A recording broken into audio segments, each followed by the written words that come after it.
हमारी आज की कहानी एक हाईवे से शुरू होती है। इस हाईवे पर एक बहुत ही खूबसूरत लड़की खड़ी थी और इसे इस वक्त लिफ्ट की जरूरत थी। जल्द ही एक लाल गाड़ी लड़की के पास आकर रुकती है और गाड़ी में बैठा बिली लड़की को गौर से देखता है। इस लड़की का नाम रीडा था और इसकी खूबसूरती देखकर बिली इसे लिफ्ट दे देता है। थोड़ी देर बाद वो दोनों एक कैफे में बैठे बातें कर रहे थे।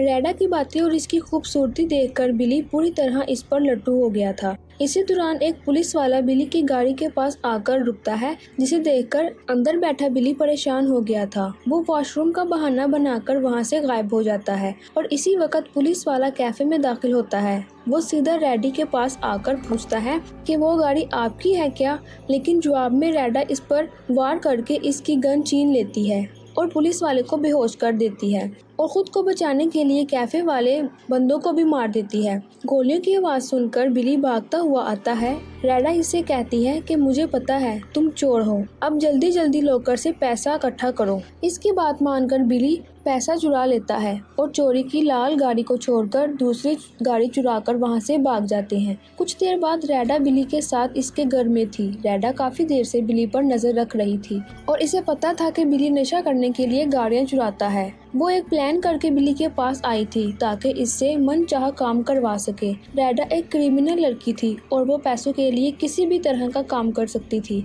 अब बात करते हैं बिली की। बिली एक शादीशुदा आदमी था और इसकी बीवी का नाम निविया था। बिली को नशा करने की आदत थी और इसकी इस आदत की वजह से निविया इससे अलग हो गई थी। दरअसल रेडा एक बैंक को लूटना चाहती थी और इस बैंक में बिली की बीवी निविया भी काम करती थी। रेडा बिली को भी इस लूट में शामिल करना चाहती थी ताकि वो निविया से बैंक की जानकारी ले सके, मगर बिली इसे बताता है कि निविया इसकी मदद कभी नहीं करेगी, उल्टा वो पुलिस को बता देगी।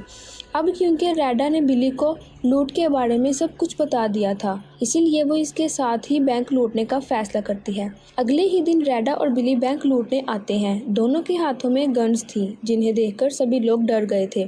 इन्होंने अपनी धमकियों से सभी को डरा दिया था, जिसके बाद रेडा आगे का काम शुरू कर देती है। वो बैंक से पैसे इकट्ठे करने लगती है और इसी दौरान मौका देखकर एक आदमी सिक्योरिटी बटन दबा देता है। बटन दबते ही गार्ड को पता चल गया था कि बैंक में लूट मार हो रही है और वो जल्दी जल्दी जगह लेकर लुटेरों को देखने लगता है। रेडा इस वक्त बिली की बीवी नेविया के पास थी, जबकि बिली ने एक औरत को कब्जे में ले रखा था। हालांकि बिली ने चेहरे पर सस्ता नकाब चढ़ाया था, मगर फिर भी नेविया इसे पहचान लेती है। गार्ड को बिली का निशाना लेते हुए देखकर नेविया जोर से बिली का नाम लेती है, तो इसी वक्त बिली गार्ड को मार देता है। इसी वक्त रेडा और बिली नेविया को भी अपने साथ ले जाते हैं। इन्होंने नेविया को बंधक बनाकर अपने साथ रखने का फैसला किया था ताकि वो पुलिस को बेबस कर सके और वहां से भाग सके। और अब पुलिस भी बैंक तक पहुंच चुकी थी और इनकी गाड़ियों की आवाज रेडा ने भी सुन ली थी। वो जल्दी जल्दी एक गाड़ी का शीशा तोड़कर भागने लगते हैं। इनको देखकर नेविया इनको रोकती है, लेकिन तभी एक पुलिस वाला बिली पर गोली चला देता है। बिली का खून रोकते हुए अब नेविया भी गाड़ी में बैठ गई थी और इसी वक्त रेडा अब गाड़ी भगा देती है। गाड़ी में अब सिर्फ नेविया और रेडा ही जिंदा बचे थे, क्योंकि खून बहने की वजह से बिली की मौत हो चुकी थी। रेडा गाड़ी भगाने की बहुत कोशिश करती है, लेकिन पुलिस ने इसे हर तरफ से घेर रखा था। अब गाड़ी में नेविया और रेडा ही थे और नेविया को रेडा के साथ देखकर वो लोग इसे भी लुटेरा ही समझते हैं।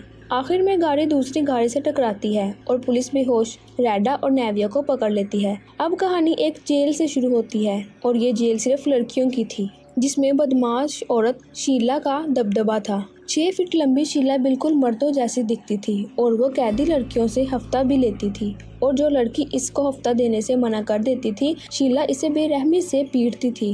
नेविया को भी इस जेल में लाया गया था और यहाँ इसकी दोस्ती एक एमी नाम की लड़की से हो जाती है। छोटे छोटे बालों वाली एमी नशा बेचने का काम करती थी और इसी वजह से वो जेल में बंद थी। और एमी की दोस्ती शीला से भी थी और वो शीला की दोस्ती नेविया से भी करवा देती है। वैसे सूरज की रोशनी में ये जेल बिल्कुल आम जेलों जैसी दिखती थी, लेकिन सूरज की रोशनी बुझने पर ही इस जेल में कुछ और ही हो रहा था। इस जेल की वार्डन एक डेक्सी नाम की औरत थी और इसे सिर्फ लड़कियां ही पसंद थी। वो हर रात को अपने लिए एक लड़की का इंतजाम करती थी ताकि वो अपनी रात को रंगीन बना सके। इस जेल के चीफ गेस्ट का नाम सैम था। वो किसी न किसी लड़की की आबरू जरूर लूटता था। डेक्सी को भी सैम की सच्चाई का पता था और सैम भी डेक्सी के सारे राज जानता था। दोनों एक दूसरे के बारे में जानते थे और इसीलिए दोनों एक दूसरे पर नजर भी रखते थे।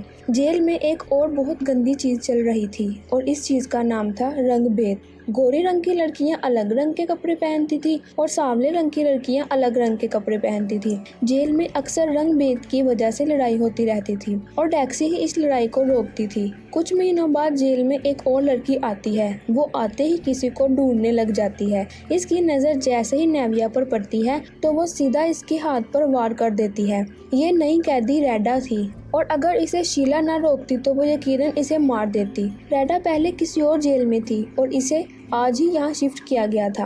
रैडा का कहना था कि जिस एक्सीडेंट की वजह से वो बेहोश होकर पकड़ी गई वो सिर्फ और सिर्फ नेविया की वजह से हुआ था। आज की तारीख में रैडा की सबसे बड़ी दुश्मन नेविया ही थी और वो इसे मारकर इसका बदला लेना चाहती थी।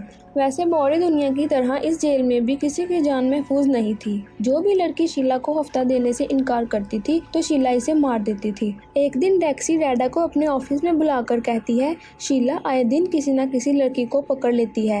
ये बात मुझे बिल्कुल भी अच्छी नहीं लगती। मैं शीला की जगह तुम्हें देखना चाहती हूँ और मैं तुम्हारी मदद भी करूँगी। अगले ही दिन रैडा शीला के पास जाकर कहती है, मैं बबल खाकर तुम पर थूकना चाहती हूँ। ये सुनते ही शीला इसको पकड़ लेती है और इन दोनों की लड़ाई देखने के लिए सभी लड़कियां इकट्ठी हो जाती हैं। 6 फीट लंबी शीला का सामना करने के लिए शेर दिल चाहिए था। वही दिल रैडा के पास था। रैडा दिखने में तो खूबसूरत गुड़िया लगती थी, लेकिन इसके बदन में शेरनी जैसी ताकत और फुर्तीलापन था। थोड़ी ही देर में वो शीला को पीटकर इसको बेहोश कर देती है और लड़ाई में जीत जाती है। शीला की जगह लेकर रैडा ने डेक्सी को खुश कर दिया था और अब डेक्सी की बारी थी कि वो भी रैडा को खुश करे। इसी रात वो नेविया को अलग जगह पर भेज देती है। फिर इसी रूम की चाबी वो सैम को दे देती है। फिर इसी वक्त वो 2 शिकार करना चाहती थी। वो जानती थी कि आज नेविया की आबरू लूटकर सैम खुश होगा और सुबह ये जानकर रैडा खुश होगी। डेक्सी के लिए रैडा और सैम दोनों ही काम के बंदे थे और वो दोनों को खुश रखना चाहती थी। रात को जब नेविया सो रही थी तो सैम इसके पास पहुंचता है। वो इसकी आबरू लूटना चाहता था, लेकिन नेविया इसके साथ झगड़ने लगती है। दोनों के बीच लड़ाई होने लगती है और लड़ाई में नेविया सैम को जख्मी कर देती है। नेविया के पास एक ऑफिसर आती है और नेविया इसको सैम के बारे में बताती है, लेकिन सैम के डर से वो ऑफिसर चुप कर जाती है। अब वो नेविया इस जगह से बाहर आ गई थी। दूसरी तरफ रैडा डेक्सी के ऑफिस में आकर कहती है, मैं नेविया को जिंदा नहीं देख सकती। ये सुनकर डेक्सी कहती है कि मैं तुम्हारी ज़रूर मदद करूंगी, लेकिन तुम्हें मेरा काम करना होगा। इस बार मैं सैम से तंग आ चुकी हूँ और मुझे तुम्हारी मदद चाहिए। इसके बाद रैडा एमी के पास जाकर इसे एक काम सौंपती है और बदले में इससे नशा देने का वादा करती है। एमी नशा बेचती है और करती भी थी और नशा के लिए वो किसी भी हद तक जा सकती थी। थोड़ी देर में एमी रैडा का काम करने के लिए सामने लड़कियों के पास आती है और वह इन सब से सैम के बारे में बात करके कहती है, इसने पहले भी कई सामने लड़कियों की आबरू लूटी है और वो आगे भी ऐसा ही करेगा। एमी की बात सुनकर सभी लड़कियां भड़क जाती हैं और वो सैम को मारने का फैसला कर लेती हैं।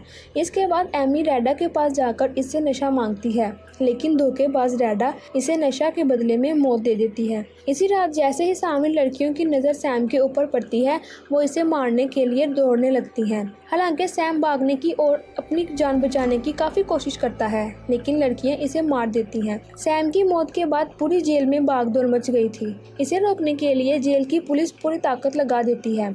मौके का फायदा उठाकर रैडा एक पुलिस वाले की गन छीन लेती है और फिर वो नेविया को मारने की कोशिश करने लगती है। इसी दौरान डेक्सी भी लड़कियों के हत्थे चढ़ गई थी और वो सब डेक्सी को भी मार देती है। दूसरी तरफ रैडा से बचती बचती नेविया बेसमेंट में पहुंच गई थी, लेकिन रैडा फिर भी इसका पीछा नहीं छोड़ती। तो नेविया एक कमरे में छुप जाती है, लेकिन रैडा ने इसे कमरे में जाते हुए देख लिया था। कमरे में आकर पहले रैडा इस पर स्प्रे करती है और फिर इसे जोर से धक्का दे देती है। इसी धक्के से रैडा बिजली के बोर्ड से टकरा गई थी और वो तड़प तड़प कर मर जाती है। कुछ सालों बाद नेविया ने अपनी सजा पूरी कर ली थी, जिसके बाद वो अपने माँ बाप के पास पहुँच जाती है। इस कहानी में हमें औरतों की जेल के काले सच दिखाए गए हैं। रंग भेद वाले हर जगह होते हैं और अपनी ताकत से कमजोरों को लूटने वाले भी हर जगह होते हैं। अपनी कुर्सी का नाजायज फायदा उठाने वाले भी हर जगह होते हैं। वैसे भी औरत जेल में हो या खुले मैदान में, सैम जैसे दरिंदे हर जगह होते हैं। हमारी वीडियो को देखने का शुक्रिया।